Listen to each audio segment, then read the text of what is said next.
सी ओ ई क्या है आपका कीटोन है, C double O H E क्या है, C double O H E क्या है कार्बोक्सिलिक अम्ल है। समझ में आ रहा है आपको, समझ में आया ना।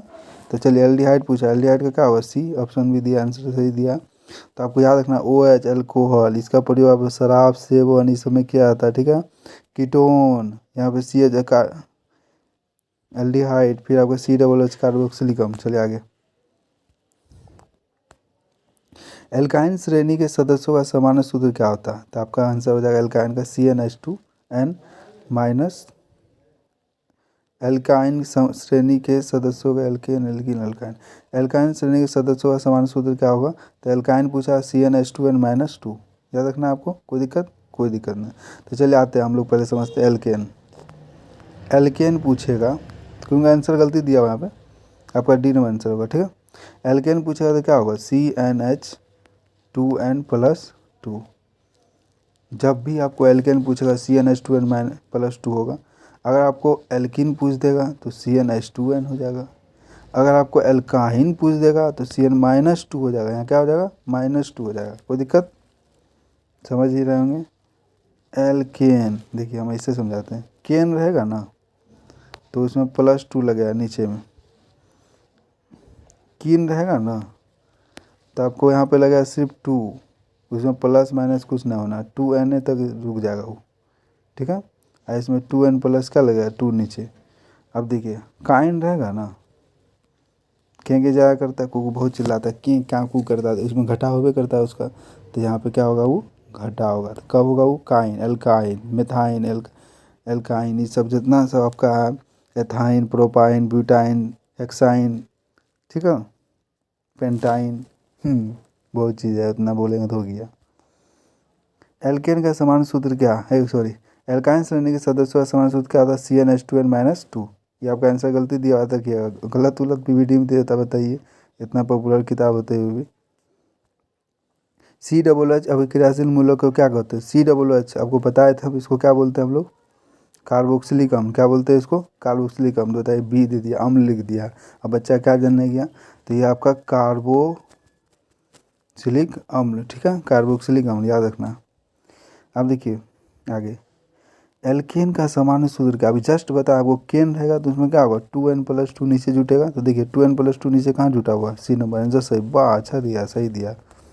निम्न में कौन मुख्यतः बायोगैस है, मुख्यतः बायोगैस सुनना, H2 CHO4 C2H6 और C4H10। तो मुख्यतः क्या है, CH4 है, CH4 है।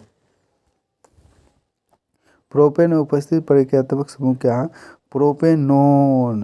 तो इसमें क्या लगा, ओन, ओन कौन है, कीटोन, कीटोन होता है ना, कीटोन। तो क्या लगेगा इसमें, ओन। तो कीटोन कहाँ पे खोजिए, कीटोन कहाँ पे है, कीटोन कहाँ पे है, हो गया ना, और कोई दिक्कत। चलिए तो आपको यहाँ बोला प्रक्रियात्मक समूह क्या आता है, आपको CO है, इसी में लगेगा आपका प्रोपेनोन, एक इधर C लग जाएगा तो तीनों C हो जाएगा। Methane ethane, methane ethane propane butane pentane hexane, ये सब होता है ना, तो आपको यहाँ पे प्रोपेन में उसी यहाँ लग जाएगा, उसी यहाँ लग जाएगा। तो 3 हो गया, तो 3 हो गया तो क्या होगा प्रोपे, और ऑन है तो क्या हो जाएगा प्रोपेनॉन। 4 रहेगा तो क्या होगा ब्यूटे, ऑन रहेगा तो क्या होगा ब्यूटेनॉन। ज़्यादा पढ़ाएंगे तो आप सब ऑन हो जाएगा आपका, इसीलिए इतने ठीक है। अब देखिए आगे, बोला कि एसिटिक अम्ल का यूपेक नेम क्या है, एसिटिक अम्ल का क्या पूछा आपका, यूपेक नेम पूछा है, ठीक है। तो एसिटिक अम्ल हम लोग क्या जानेंगे, देखिए कहाँ गया रे भाई, एसिटिक अम्ल हम लोग, एसिटिक अम्ल का यूपेक नेम पूछा है। तो एसिटिक अम्ल का यूपेक नेम एथेनोइक अम्ल होता है। क्या होता है वो, एथेनोइक अम्ल, एथेनोइक, एथेनोइक, एसिड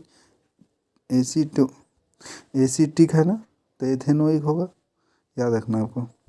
प्रोपेनॉन का आणविक सूत्र C3H8 है। इसमें बोला गया 700 संयोजक आबंध है, 800 संयोजक आबंध है, 900 संयोजक आबंध है, 10 संयोजक आबंध है। तो आपका क्या आंसर 10 संयोजक आबंध है, C3। और क्या यहाँ पे H8, तो इसमें कितना आबंध है 10, कितना है 10। आपको कोई इसरो कर देगा C3H8 तो 8 3 जोड़ देगा 11, तो 11 खोजेगा, नहीं खोजना 11 खोजिए, नहीं घटा दिया 10 खोजिएगा, ठीक। ग्लूकोज में कार्बन कितने अणु होते हैं? तो ग्लूकोज में कार्बन कितना अणु? ग्लूकोज का फॉर्मूला पहले C6H12O6। क्या पूछा है वो? कार्बन का, सॉरी, C6H12O6 पूछा आपका। कार्बन कितने अणु? कार्बन कौन? O है ये ना? नहीं जी, O नहीं, क्या है वो? C है कार्बन। कार्बन कितना अणु है? 6। तो 6 खोजिए कहाँ पे? वाह, डी सही है। एक कूलम आवेश में कितने इलेक्ट्रॉन होते हैं? ये पूछा है ना। Oh my God. एक कूलम आवेश में कितने इलेक्ट्रॉन समय आवेश के रूप में मुख्यतः होते हैं? आपका क्या होगा? एक कूलम आवेश में कितने इलेक्ट्रॉन समय आवेश के तुल्य में होता है? तो एक कूलम आवेश बराबर क्या होता है? एक कूलम आवेश है, ठीक है, कितना इलेक्ट्रॉन होगा? तो इलेक्ट्रॉन आपका कितना हो जाएगा? 6.25 गुना 10⁻18, ठीक है, ये आपका आंसर हो जाएगा।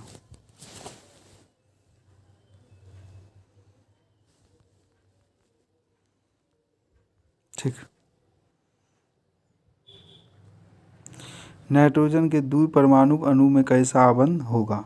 तो नाइट्रोजन के 2 परमाणु अणु में कैसा आबंध होगा? चलते हैं। नाइट्रोजन के 2 परमाणु अणु में कैसा आबंध होगा? अरे नाइट्रोजन में 3 होगा, त्रिबंध होगा, त्रिबंध त्रिबंध त्रिबंध। तो आपका त्रिबंध कहाँ पे? यहाँ पे 3 में, क्योंकि नाइट्रोजन का कितना होता है? नाइट्रोजन कितना होता है?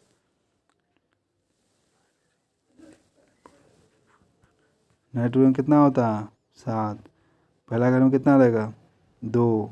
दूसरा घर में कितना रहेगा? 5। कितना चाहिए इसको? 3। तो ये वो नाइट्रोजन, ये वो और भी तो है, उसको भी तो 3 चाहिए। तो तीनों क्या होगा? बंद बनाएगा, बोले मिल जा भाई 1-2। आजकल तो मिलता नहीं है कोई। ब्यूटेनॉन चतुर्कार्बनिक यौगिक है जिसका परिचयात्मक समूह है। तो आपका क्या होगा? ब्यूटेनॉन। क्या लग गया? ऑन। ऑन करो स्विच, ऑन करो, जल्दी ऑन करो। तो क्या होगा? कीटोन। कौन सा हाइड्रोकार्बन कमरे के ताप पर ठोस है? तो आपका क्या होगा? सॉरी, तो आपका आंसर हो जाएगा डी नंबर। देखिए C20H42। अनुसूत्र C5H12 में कितने श्रृंखला समायवी होंगे? तो आपका आंसर क्या हो जाएगा? समायवी पूछा तो 3 हो जाएगा, ठीक है। चलिए ठीक, अब आते हैं आगे अगला क्वेश्चन। ओह माय गॉड, पहले इसे कर लेना चाहिए हमको, ठीक। स्त्री केसर के आधारीय फूला भाग जो पुष्पासन से लगा होता है उसे क्या कहते हैं? इस आपका बायोलॉजी दिमाग घूम जाएगा। माथा दर्द, लेकिन आपको माथा दर्द नहीं करना, दूसरे को दर्द करवाना है। अपना दर्द कीजिए फिर एग्जाम कैसे दीजिएगा। चलिए, उस स्त्री केसर का आधारीय फूला भाग जो पुष्पासन से लगा तो उसे क्या कहते हैं? अंडाशय कहते हैं। क्या कहते हैं? अंडाशय। समझ रहे हैं बात?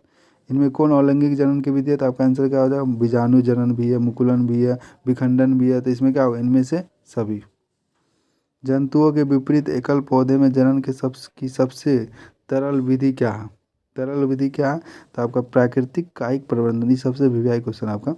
प्राकृतिक कायिक प्रबंधन आपका तरल विधि है। चलिए, एक प्ररूपी पुष्प के सबसे पहले पुष्प पत्र को कहते हैं तो बाह्य दल पुंज कहते हैं। इसको क्या बोलते हैं? एक प्ररूपी पुष्प के सबसे बाहरी पुष्प को क्या कहेंगे? बाह्य दल पुंज। निम्नलिखित जीवों में किसमें अलैंगिक जनन का मुकुलन द्वारा होता है? तो क्या होगा? ये ईस्ट में क्या होगा? मुकुलन द्वारा होगा, ठीक है। पौधे में निषेचन के उपरांत बीज विकसित होते हैं तो क्या होगा? बीजांड। पौधे में निषेचन समझते हैं ना? वो नहीं समझते हैं? ठीक है, समझा देंगे बाद में। अंकुरन की स्थिति में भ्रूण का पोषण किसके द्वारा होता है? तो आपका आंसर हो जाएगा बीज पद में संचित खाद्य पदार्थ से। अंकुरन में स्थित आप लोग चना होता होगा, इसे अंकुर निकल जाता होगा चना में, ठीक ना। तो फिर बोला आपके मानव में नर गोनाड कहलाता है। मानव में नर गोनाड क्या कहलाता है? वृषण कहलाता है, ठीक है। अंडाणु अवस्थित होता है अंडाशु अंडाशय में। शुक्र जनन नलिकाएं कहाँ पाई जाती है? तो आपका होगा वृषण में। मानव पुरस्थ ग्रंथि का कार्य है तो आपका आंसर होगा वीर्य का निर्माण करना। वीर्य का निर्माण करना। मानव वृषण में अवस्थित होता तो मानव वृषण में अवस्थित क्या होगा? मानव पुरस्थ, कहाँ गया क्वेश्चन? मानव वृषण, सॉरी डी नंबर छूट गया, हो गया। मानव वृषण का अवस्थित होता आपका हो जाएगा C वृषण कोष। मानव वृषण कहाँ अवस्थित होता है? वृषण कोष में। मानव भ्रूण का विकास निम्नलिखित में से किस अंग में होता है? तो आपका आंसर हो जाएगा B गर्भाशय में। मानव भ्रूण का विकास निम्नलिखित में किस अंग में होता है? तो गर्भाशय में। मानव में निषेचन की क्रिया कहाँ संपन्न होती है? तो अंडवाहिका में। मानव में निषेचन क्रिया कहाँ होगा? अंडवाहिका में। मानव में संपन्न होने वाले प्रजनन चक्र को कहते हैं, तो मासिक चक्र भी होता है, रजोधर्म भी होता है, मासिक धर्म भी होता है। क्या होगा? इनमें से सभी। गर्भाशय के आंतरिक स्तर को क्या कहते हैं? तो आंतरिक स्तर को क्या कहेंगे? एंड्रोमेट्रियम। एंड्रोमेट्रियम। निम्नलिखित तो कौन बैक्टीरिया जनित अलैंगिक जनन संचालित रोग है? तो आपका होगा ए सिफिलिस। सिफिलिस क्या है? बैक्टीरिया जनित अलैंगिक जनन संचालित है। अगर पूछेगा एड्स का फुल फॉर्म, तो acquired immuno deficiency syndrome. AIDS का फुल फॉर्म पूछता है केवल, ठीक है बच्चे सब। तो एक्वायर्ड ए से आई से एक्वायर्ड इम्यूनो डिफिशियंसी सिंड्रोम, याद रखना है आपको एड्स का फुल फॉर्म। फिर आपका बोला ईस्ट में सामान्यतः अलैंगिक जनन होता है, तो कहाँ पे होता है? मुकुलन द्वारा। ईस्ट में मुकुलन द्वारा 2 बार क्वेश्चन पूछ चुका, मतलब इससे पता चल रहा है वीवीआई कितना क्वेश्चन है। फिर आगे देखिए क्या दिया हुआ, चलते हैं आगे। क्या कराएंगे? सब वीवीडी का पूरा कराएंगे, कुछ किसी का भी नहीं छोड़ने वाले हैं। कहाँ से पूछेगा ये? निम्नलिखित कौन सी अनैच्छिक क्रिया नहीं है? तो आपका क्या अनैच्छिक क्रिया, देखिए बार बार बता चुके हैं। अनैच्छिक क्रिया का मतलब पहले समझिए कि होता क्या। जो अनैच्छिक ने है तो क्या ऐच्छिक है, और ऐच्छिक का मतलब होता है जो आप अपने मन से करते हैं, तो वह मन तो नहीं कर पाएगा। लार आना, आपका मुंह से लार आना बंद कर पाएगा ना? हृदय का धड़कना वो बंद कर पाएगा? बंद कीजिएगा डायरेक्ट आप भी बंद हो जाएगा। तो चबाना, हम चबाते हैं क्या स्टाइल से, तो आपका आंसर क्या हो जाएगा? चबाना। यहाँ पे आंसर क्या हो जाएगा? B number. पादप हार्मोन साइटोकाइनिन सहायक है, तो आपका आंसर हो जाएगा इनमें से सभी, क्योंकि प्रयोग के अग्र लंबाई वृद्धि के लिए, तने की वृद्धि के लिए, पादप का प्रकाश मुड़ने के लिए। तो पादप हार्मोन साइटोकाइनिन सहायक है इस सब के लिए। आपको इस तीनों याद कर लेना है, पादप हार्मोन तीनों के लिए क्या सहायक है, तो आपका इनमें से सभी। पॉन्स मेडुला अनुमस्तिष्क है। पॉन्स है मेडुला अनुमस्तिष्क है, ये क्या है? मध्य मस्तिष्क का हिस्सा है। ये क्या है? मध्य मस्तिष्क का हिस्सा है, ठीक है। मध्य मतलब बीच वाला होता है। एड्रिनल हार्मोन स्रावित होता है वीवीआई क्वेश्चन अधिवृक्क ग्रंथि में।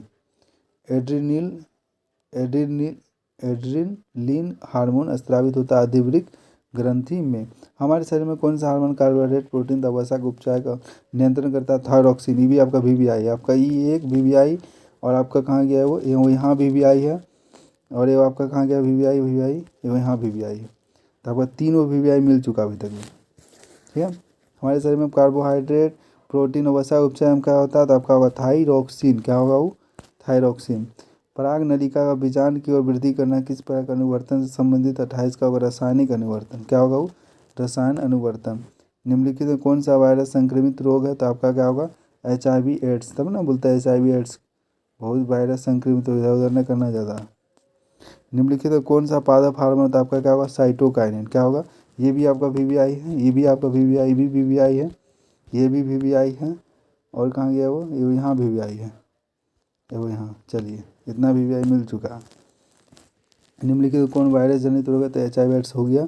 निम्नलिखित कौन सा पादप हार्मोन? तो आपका क्या? साइटोकाइन भी हो चुका। कौन सी नलिका विहीन ग्रंथि है? तो आपका आंसर एड्रिनल। एड्रिनल क्या? नलिका विहीन ग्रंथि है, इसमें नलिका न पाए। वह संरचना जो उद्दीपन की पहचान कहलाती है डैक्स, तो क्या कहलाएगा वो? ग्राही। क्या कहलाएगा वो? ग्राही।